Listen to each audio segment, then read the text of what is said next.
Hello everyone, welcome back to the class. Today we will discuss about the human nervous system. तो as we know that हमारी body के अंदर बहुत सारे अलग अलग सिस्टम्स होते हैं। जैसे हमारी बॉडी में डाइजेस्टिव सिस्टम होता है, रेस्पिरेटरी सिस्टम होता है, तो वैसे ही हमारी बॉडी के अंदर नर्वस सिस्टम भी होता है, जिसका काम होता है ये हमारी बॉडी के अंदर हमें कंट्रोल एंड कोऑर्डिनेशन में क्या करता है, हेल्प करता है। ठीक है, तो हमारी बॉडी जो है अपने आप को सब तरीकों में एक कोऑर्डिनेट कर पाती है। तो वो किसके कारण कर पाती है? नर्वस सिस्टम के कारण कर पाती है। ठीक है, तो हमारी बॉडी के अंदर मेनली हमें क्या मिलते हैं? दो टाइप के नर्वस सिस्टम मिलते हैं, जिसमें सबसे पहले जो हमारा आता है उसको हम लोग बोलते हैं सेंट्रल नर्वस सिस्टम।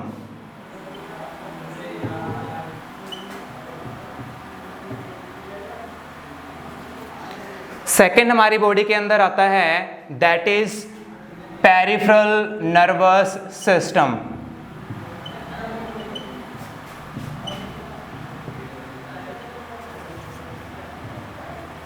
ठीक है, तो हमारी बॉडी में जो ये नर्वस सिस्टम होता है इसमें हमें बहुत सारे टिश्यू मिल जाते हैं जो न्यूरल टिश्यूज़ कहलाते हैं। इसके अलावा इसमें आपको कुछ जो हैं और पार्ट्स मिल जाते हैं। जैसे अगर हम सबसे पहले सेंट्रल नर्वस सिस्टम की बात करते हैं तो हमारे सेंट्रल नर्वस सिस्टम के अंदर दो चीज़ें आ जाती हैं, जिसमें एक तो हमारा क्या आ जाएगा, ब्रेन आ जाएगा, एंड सेकेंड हमारी आ जाएगी स्पाइनल कॉर्ड। ठीक है, तो ब्रेन हमारा जो है वो हमारी बॉडी के स्कल के इनसाइड प्रेजेंट होता है, एंड बिल्कुल ब्रेन के नीचे से हमारे जो स्टार्ट होती है उसको हम लोग बोलते हैं स्पाइनल कॉर्ड। ठीक है, तो वैसे ही हमारा जो पेरिफेरल नर्वस सिस्टम है, पेरिफेरल नर्वस सिस्टम के अंदर हमारे दो टाइप्स आ जाते हैं। तो जैसे पेरिफेरल नर्वस सिस्टम है तो इसमें हमारे एक नेक्स्ट आता है इसके अंदर, उसको हम लोग बोलते हैं ऑटोनॉमिक नर्वस सिस्टम। ठीक है, ऑटोनॉमिक नर्वस सिस्टम जो है ये हमारी बॉडी के अंदर क्या करता है, हमारे इनवॉलंटरी एक्शंस को जो है वो मेनली कंट्रोल करता है। और इसको हम लोग दो पार्ट्स के अंदर डिवाइड कर देते हैं। पहला जो है उसको बोलते हैं पैरासिम्पैथेटिक नर्वस सिस्टम, और दूसरा इसके अंदर आ जाएगा सिंपैथेटिक नर्वस सिस्टम। ठीक है, ये दोनों क्या करते हैं, ये दोनों एक दूसरे के अपोजिट वर्क करते हैं। जैसे कि अगर सिंपैथेटिक नर्वस सिस्टम ने क्या कर दिया, हमारी हार्ट बीट को फास्ट करने का काम करेगा, तो पैरासिम्पैथेटिक नर्वस सिस्टम उसको क्या करेगा, स्लो डाउन करने का काम करेगा। ठीक है, सिंपैथेटिक नर्वस सिस्टम ने मान लो हमारी आइज को ओपन करने का काम किया है, तो हमारी आइज की क्लोजिंग जो है वो पैरासिम्पैथेटिक नर्वस सिस्टम कर देगा। ठीक है, इस तरीके से ये दोनों के दोनों नर्वस सिस्टम क्या करते हैं, हमारी बॉडी में हमेशा एक दूसरे के अपोजिटली वर्क करते हैं। ठीक है, चलो अब हम लोग जो है हमारे नर्वस सिस्टम के अंदर जो मेन सेल काम में आते हैं, जो हमारे नर्वस सिस्टम के स्ट्रक्चरल एंड फंक्शनल यूनिट कहलाते हैं। स्ट्रक्चरल एंड फंक्शनल यूनिट वो बोला जाता है न्यूरॉन्स को, न्यूरॉन्स या नर्व सेल्स। ठीक है, तो इसकी डिटेल स्ट्रक्चर करेंगे। इसका डायग्राम जो है मैंने यहाँ पर बनाया हुआ है। तो जैसे कि हम देखते हैं एक न्यूरॉन के तीन पार्ट्स होते हैं मेनली, जिसमें सबसे पहला पार्ट जो है उसको बोलते हैं हम उसकी सेल बॉडी। ठीक है, सेल बॉडी को हम लोग सोमा भी बोल देते हैं, या इसको पेरिकैरियोन नाम भी दे दिया जाता है। ठीक है, तो एक सेल बॉडी के स्ट्रक्चर में जब देखते हैं तो हमें क्या क्या देखने को मिलता है भाई, ये इसका पूरी की पूरी सेल बॉडी का एक न्यूक्लियस हो जाएगा, जैसे किसी भी सेल का होता है। वैसे ही इसके अंदर इसका जो साइटोप्लाज्मिक कंटेंट मिलेगा, तो इसके साइटोप्लाज्म को हम लोग न्यूरोप्लाज्म भी बोल देते हैं। ठीक है, बाकी इसके अंदर और भी सेल ऑर्गेनेल्स जो है नॉर्मल सेल की तरह मिल जाएंगे। जैसे इसके अंदर आपको माइटोकॉन्ड्रिया मिल जाएगा, इसके अंदर आपको राइबोसोम्स मिल जाएंगे।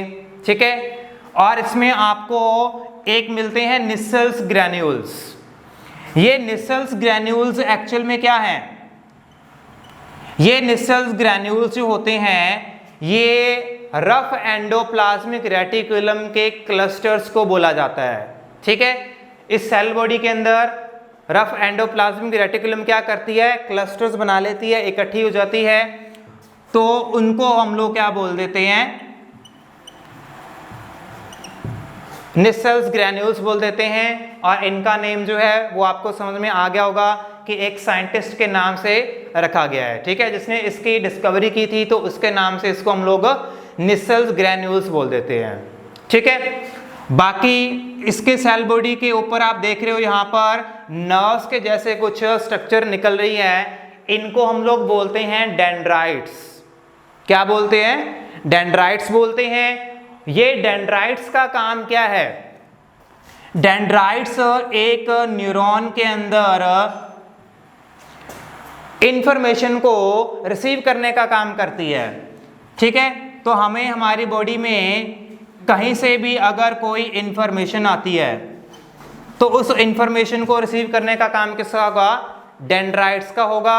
ये इंफॉर्मेशन को रिसीव करके आगे पूरे के पूरे एक्सोन में क्या करती हैं? न्यूरॉन में ट्रांसफर कर देती हैं।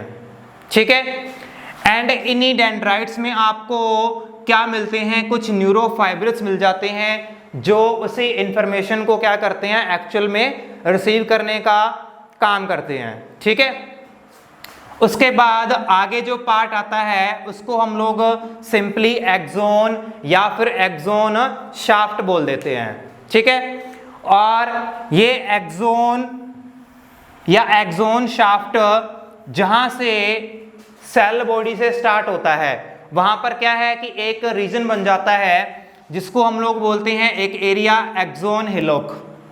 ठीक है, ये एरिया पूरा का पूरा जो है उसको क्या बोला जाता है? एक्सोन हिलोक बोला जाता है। और यहीं से इसके आगे से ही एक एक्सोन शाफ्ट का क्या होता है? पार्ट स्टार्ट होता है जिसको हम लोग उसका इनिशियल सेगमेंट बोल देते हैं। ठीक है, उसके बाद में यहाँ पर हम लोग देखते हैं कि ये पूरी की पूरी एक्सोन शाफ्ट है। इस एक्सोन शाफ्ट में आपको क्या मिलते हैं? कुछ सेल्स मिलते हैं जिनको हम लोग बोलते हैं श्वान सेल्स। ठीक है, तो ये भी आपको समझ में आ गया होगा कि इस नाम के साइंटिस्ट ने इनकी डिस्कवरी की थी। एंड इन सेल्स में आपको क्या मिलती है? एक खास तरीके की प्रोटीन की कवरिंग मिलती है जिसको हम लोग बोलते हैं माइलिन प्रोटीन। ठीक है, ये प्रोटीन जो है इनमें प्रेजेंट होती है। एंड जब हम इनकी क्लासिफिकेशन आगे पढ़ेंगे तो वहां पर हम लोग देखेंगे कि न्यूरॉन्स को एक तरीके से हम लोग on the basis of presence और एब्सेंस ऑफ माइलिन प्रोटीन उस तरीके से भी कैटेगराइज करते हैं। ठीक है, तो अगर माइलिन की शीट प्रेजेंट है तो उन न्यूरॉन्स को हम लोग माइलिनेटेड न्यूरॉन्स का नाम दे देते हैं। ठीक है, एंड कुछ हमारे बॉडी के अंदर ऐसे न्यूरॉन्स होते हैं जहां पर ये माइलिन शीट क्या होती है? एब्सेंट होती है, तो वो वाले न्यूरॉन्स को हम लोग क्या बोलते हैं? नॉन माइलिनेटेड न्यूरॉन्स बोल देते हैं। ठीक है, एंड इनमें इस डिफरेंस के कारण फिर क्या फर्क पड़ेगा भाई हमारे पूरे के पूरे नर्वस सिस्टम पे? इनमें ये फर्क पड़ता है कि जिस न्यूरॉन के अंदर माइलिन शीथ प्रेजेंट होती है वो न्यूरॉन क्या करते हैं? Myelinated neuron faster conduction of information या इंपल्स में हेल्प करते हैं। ठीक है, तो ये करेंगे conducts the information fastly. And जिनमें ये माइलिन शीथ नहीं होगी उनके अंदर क्या चलेगा? इंपल्स का ट्रांसफर बहुत स्लो चलेगा। ठीक है, तो ये डिफरेंस होता है इनके बीच में। नेक्स्ट हम लोग देखेंगे, अगर हम इस श्वान सेल की पूरी डिटेल देखते हैं तो इसका आपको न्यूक्लियस नजर आ जाएगा। ठीक है, एंड इसमें भी पूरे के पूरे अगर हम एक्सोन में देखते हैं तो इस श्वान सेल का जो साइटोप्लाज्म होता है जो मैंने यहाँ पर बनाया है, इसके साइटोप्लाज्म को हम लोग बोलते हैं एक्सोप्लाज्म। ठीक है, एंड जैसे कि एक नॉर्मल सेल में साइटोप्लाज्म के ऊपर एक कवरिंग होती है, ठीक है, जिसको हम लोग सेल मेम्ब्रेन या प्लाज्मा मेम्ब्रेन बोल सकते हैं। तो इस केस में न्यूरॉन में उस सेल मेम्ब्रेन को हम लोग नाम देते हैं एक्सोलेमा का। ठीक है, तो ये क्या है, एक्सोप्लाज्म की कवरिंग है, जो मैंने यहां पर आपको अंदर रेड कलर से शो की गई है। ठीक है, इसके बाद हम लोग देखते हैं कि ये श्वान सेल जो हैं ये एक एक्सोन के ऊपर कंप्लीटली कवर्ड नहीं होते। कुछ कुछ जगह पर क्या है, इनमें आपको स्पेस मिलता है बहुत माइन्यूट सा, तो उस स्पेस को हम लोग रेनवियर्स नोड बोलते हैं या नोड ऑफ रेनवियर बोल दिया जाता है, जो कि आपको समझ में आ गया होगा। अगेन एक साइंटिस्ट की डिस्कवरी के नाम से फिर इसका रख दिया गया। ठीक है, तो ये कौन सा स्पेस है, कौन सी नोड है, जहां पर ये माइलिन बोल सकते हो या फिर एक श्वान सेल जो है वो क्या होता है, एब्सेंट होता है, वो वाला एरिया कहलाता है। ठीक है, आगे बढ़ते हैं। तो इसका लास्ट पार्ट जो होता है एक न्यूरॉन का, उसको बोलते हैं हम लोग एक्सोन टर्मिनल। ठीक है, एक्सोन टर्मिनल में यहाँ पर हमें ये जो नर्व्स दिख रही हैं या इनकी एंडिंग दिख रही हैं, तो कुछ बुक्स में हमें इनको क्या बोल देते हैं, नर्व एंडिंग्स का नाम दे देते हैं। और ये आगे से क्या होता है, पार्ट थोड़ा सा स्वॉलन होता है, तो स्वॉलन एरिया को इसमें हम लोग सिनेप्टिक नैब का नाम, नॉब का नाम जो है वो दे देते हैं। ठीक है, क्या बोलेंगे, सिनेप्टिक नॉब का नाम देंगे। ठीक है, अगर हम इसकी थोड़ी सी डिटेल स्ट्रक्चर देखते हैं तो आपको क्या नजर आएगा कि इस सिनेप्टिक नॉब के अंदर स्पेशल बॉडीज मिलती हैं, जिनको हम लोग क्या बोलते हैं, सिनेप्टिक वेसिकल्स बोल देते हैं। ठीक है, क्या बोल देते हैं इनको, सिनेप्टिक वेसिकल्स बोल देते हैं। एंड इन सिनेप्टिक वेसिकल्स के अंदर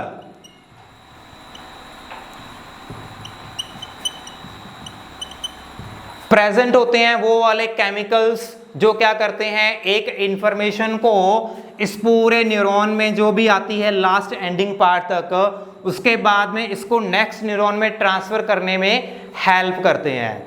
ठीक है, तो इसके अंदर सिनेप्टिक वेसिकल के अंदर वो केमिकल्स प्रेजेंट होते हैं। उन केमिकल्स को हम लोग क्या बोलते हैं, उन केमिकल्स को बोला जाता है न्यूरोट्रांसमीटर्स। क्या बोलते हैं, न्यूरोट्रांसमीटर्स बोलते हैं। ठीक है, अब एक एग्जांपल हम लोग इसकी देख लेते हैं, क्योंकि आपको नीट के एग्जाम में या कॉम्पिटिटिव एग्जाम के अंदर ये क्वेश्चन अक्सर पूछ लिया जाता है कि हमारे बॉडी में एक जो मेन न्यूरोट्रांसमीटर हमें मिलता है वो कौन सा है, तो उसका नाम है एसिटाइल कोलिन। ठीक है, इसका नाम जो है वो बहुत बार आ जाता है कॉम्पिटिटिव एग्जाम में, इसका क्वेश्चन डायरेक्ट पूछ लेते हैं। बाकी इसमें जो इसका साइटोप्लाज्म का नाम क्या है, इसकी मेम्ब्रेन क्या है या निसल ग्रेन्यूल है, इनके ऊपर भी आपको ऐसे एमसीक्यूज जो हैं बहुत मिल जाएंगे कॉम्पिटिटिव एग्जाम के अंदर। ठीक है, तो इसमें भाई हमने कहा है कि सिनेप्टिक नोब के अंदर क्या प्रेजेंट है, इसमें सिनेप्टिक वेसिकल्स प्रेजेंट हैं, एंड इन सिनेप्टिक वेसिकल के अंदर क्या प्रेजेंट है, न्यूरोट्रांसमीटर्स प्रेजेंट हैं। ठीक है, तो एक न्यूरॉन दूसरे न्यूरॉन से जब कनेक्टेड होगा तो कैसे कनेक्टेड होगा भाई, एक न्यूरॉन का सेल बॉडी आगे है, इसका एक्सोन टर्मिनल पीछे है, तो नेक्स्ट न्यूरॉन जो है वो कैसे कनेक्ट होगा, उसकी सेल बॉडी यहाँ पर कनेक्ट होगी ना, क्योंकि इसके ऊपर क्या लगी होंगी, डेंड्राइट्स लगी होंगी, और वही डेंड्राइट्स क्या करेंगी, एक न्यूरॉन से इंफॉर्मेशन को रिसीव करेंगी। ठीक है, ऐसे काम चलेगा। तो इनमें क्या होता है कि ये दो न्यूरॉन आपस में कनेक्टेड तो होते हैं, बट इनके अंदर बहुत ही माइन्यूट सा एक स्पेस मिलता है, एंड उस स्पेस को हम लोग बोलते हैं सिनेप्स। उस स्पेस को क्या बोला जाता है, सिनेप्स बोला जाता है। ठीक है, तो इस सिनेप्स रीजन में क्या होगा, जब इंफॉर्मेशन जो है वो एक न्यूरॉन से आई है, सेल बॉडी से एक्सोन में पास हुई, एक्सोन टर्मिनल में आई, तो यहाँ पर इन सिनेप्टिक नोब से वो वेसिकल्स क्या हो जाती हैं, बाहर इस साइनेप्सिस रीजन के अंदर रिलीज हो जाते हैं। ठीक है, तो इस रीजन में ये सिनेप्टिकल वेसिकल्स रिलीज हो जाएंगे। तो नेक्स्ट जो न्यूरॉन प्रेजेंट होगा इसके साथ में, उस न्यूरॉन के पास में क्या लगे होंगे, कुछ रिसेप्टर्स प्रेजेंट होंगे। तो ये जो नेक्स्ट न्यूरॉन के ऊपर रिसेप्टर्स लगे होते हैं, तो एक न्यूरॉन से जब ये न्यूरोट्रांसमीटर्स यहाँ से रिलीज होंगे वेसिकल्स के अंदर, तो दूसरा जो न्यूरॉन है उसको रिसेप्टर से क्या कर लेगा, रिसीव कर लेगा। ठीक है, तो इस तरीके से इस सिनेप्सिस रीजन से एक न्यूरॉन से इंफॉर्मेशन जो है वो दूसरे न्यूरॉन के अंदर ट्रांसफर हो जाएगी, दूसरे न्यूरॉन में भी सेम काम चलेगा। तो इस तरीके से एक न्यूरॉन से दूसरे न्यूरॉन के अंदर सारी की सारी इंफॉर्मेशन जो है वो क्या हो जाएगी, पास हो जाएगी। ठीक है, तो ये सारे के सारे न्यूरॉन्स हमारी बॉडी में क्या होते हैं, एक दूसरे से इस तरीके से ही इंटरकनेक्टेड होते हैं, पूरा का पूरा नेटवर्क इनका बना हुआ होता है और इंफॉर्मेशन जो है इस तरीके से आगे के आगे पास होती रहेगी। ठीक है, अब नेक्स्ट जो है हम लोग करेंगे इसकी न्यूरॉन की टाइप्स, इसको हम लोग क्लासिफाई करेंगे अलग अलग तरीके से। तो नेक्स्ट हम लोग न्यूरॉन को क्लासिफाई करेंगे। तो जैसे मैंने एक तरीके से आपको पहले बताया था कि अगर हम इसको क्लासिफाई करते हैं बेस्ड ऑन द प्रेजेंस और एब्सेंस ऑफ माइलिन शीथ,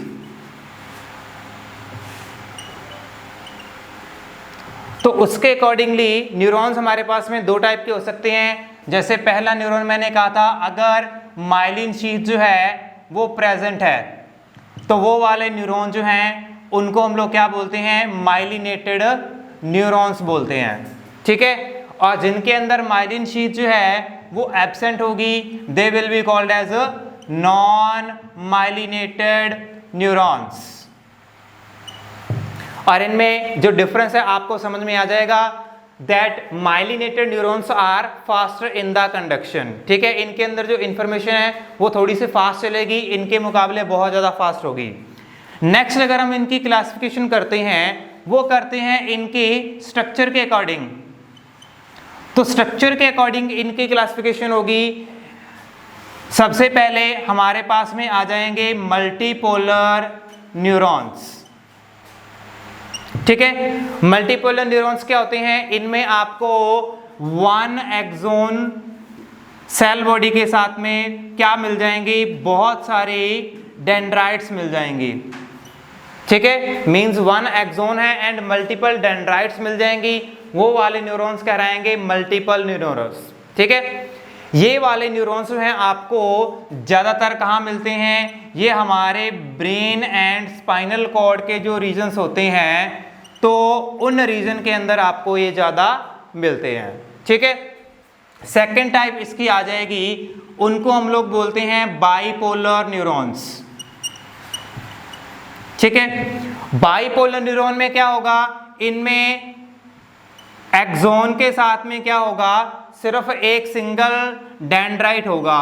वो सिंगल डेंड्राइट आगे जो है अपनी फर्दर ब्रांचेस जो है वो अराइज कर सकता है। तो इसमें बाइपोलर में सिर्फ क्या मिलेगा, one axon plus one dendrite मिलेगी। ठीक है, एंड इसकी एग्जांपल आपको कहां पर मिल जाएगी, ये हमारे रेटिना ऑफ आई, ठीक है, वहां पर मिल जाएंगे ये न्यूरॉन। थर्ड टाइप के न्यूरॉन जो हैं आपको मिलेंगे वो होंगे यूनिपोलर न्यूरॉन्स। यूनिपोलर न्यूरॉन में क्या होता है, इनमें सिर्फ आपको ओनली एक्सोन पार्ट मिलता है, देयर इज नो डेंड्राइट। ठीक है, इस तरीके के न्यूरॉन्स जो हैं वो आपको जनरली मिलते हैं इनवर्टिब्रेट्स में। ठीक है, लोअर ऑर्गेनिज्म होते हैं ना जो इनवर्टिब्रेट्स, सबसे लोएस्ट टाइप के, तो उनके न्यूरॉन जो हैं वो इस तरीके के होते हैं, यूनिपोलर टाइप के। ठीक है, तो ये है इनकी स्ट्रक्चर के अकॉर्डिंगली और माइलिन शीथ की प्रेजेंस या एब्सेंस के अकॉर्डिंगली इनकी टाइप। नेक्स्ट हम लोग देखेंगे इनकी टाइप जो है इनके फंक्शन के अकॉर्डिंगली। तो फंक्शन के अकॉर्डिंगली अगर हम बात करते हैं तो हमें तीन टाइप के न्यूरॉन मिल जाएंगे। जिसमें सबसे पहले जो हमारे न्यूरॉन आएंगे उनको हम लोग बोलते हैं सेंसरी न्यूरॉन्स, या उनको हम लोग एफरेंट न्यूरॉन्स बोल देते हैं। ठीक है, अब जितने भी सेंसरी या एफरेंट न्यूरॉन्स हैं ये जनरली क्या होते हैं, यूनिपोलर इन नेचर होते हैं। पहली बात तो ये। सेकंड बात, एक सेंसरी या एफरेंट न्यूरॉन जो होगा वो क्या करेगा, हमारी बॉडी के किसी भी सेंसेशन पार्ट से ये इंफॉर्मेशन को रिसीव करने का काम करेगा और इसको जो है सीधा वो स्पाइनल कॉर्ड तक पहुंचा देगा। ठीक है। सेकंड हमारे पास में न्यूरॉन्स आते हैं, वो आते हैं मोटर न्यूरॉन्स, या उनको हम लोग इफरेंट न्यूरॉन्स बोल देते हैं। और ये वाले न्यूरॉन्स हैं वो नेचर में मल्टीपोलर होते हैं। अब मल्टीपोलर क्यों होते हैं, क्योंकि स्पाइनल कॉर्ड से या जहां से भी ये इंफॉर्मेशन इनके पास में आती है, इन्होंने आगे क्या करना है, इफेक्टर ऑर्गन के पास में इंफॉर्मेशन को भेजना है। तो हमारे इफेक्टर ऑर्गन्स हैं, हमारे जितने भी मसल्स हैं, हर एक सेल के अंदर ये इंफॉर्मेशन अगर जाएगी तो वो मल्टीपल डायरेक्शन में जाएगी, तभी हमारा क्या होगा, पूरी की पूरी मसल एक वर्क करेगी, फंक्शन करेगी। ठीक है, तो उसी तरीके से हमारी बॉडी क्या करती है, कोई भी रिस्पॉन्स शो करती है। इसलिए ये ज़्यादातर क्या होते हैं, मल्टीपोलर नेचर के होते हैं। और जो तीसरे टाइप के न्यूरॉन हमें इसके अंदर मिलते हैं उनको हम लोग इंटर न्यूरॉन्स बोल देते हैं। इंटर न्यूरॉन्स जो होते हैं ये हमारे सेंट्रल नर्वस सिस्टम और हमारे पेरिफेरल नर्वस सिस्टम के बीच में प्रेजेंट होते हैं। तो इनका काम क्या हो जाएगा भाई, एक जगह से इंफॉर्मेशन को प्रोसेस करेंगे, सेंट्रल नर्वस सिस्टम की तरफ भेजेंगे, सेंट्रल नर्वस सिस्टम से जो इंफॉर्मेशन प्रोसेस होके आएगी उनको ये आगे पेरिफेरल नर्वस सिस्टम में नर्व्स के थ्रू आगे ट्रांसमिट कर देंगे और वहां से वो फिर क्या होगी, इंफॉर्मेशन आगे अफेक्टर ऑर्गन्स तक पहुंच जाएगी। ठीक है, तो उस टाइप के न्यूरॉन्स को हम लोग बोलते हैं इंटर न्यूरॉन्स। तो आज का हमारा टॉपिक यहाँ पर ख़त्म होता है। हमने नर्वस सिस्टम के अंदर इसकी स्ट्रक्चरल एंड फंक्शनल यूनिट जो है न्यूरॉन, उनको बहुत ज़्यादा डिटेल में किया है। तो ये आपके 11th-12th क्लासेस हैं, चाहे आपकी ग्रेजुएशन है या नीट है या आपके इवन नेट के कई बार जो क्वेश्चन हैं वो आपको इस टॉपिक के अंदर से आसानी से मिल जाएंगे। ठीक है, तो नेक्स्ट क्लास के अंदर हम लोग जो है आगे हमारे नर्वस सिस्टम को कंटिन्यू करेंगे। Thank you.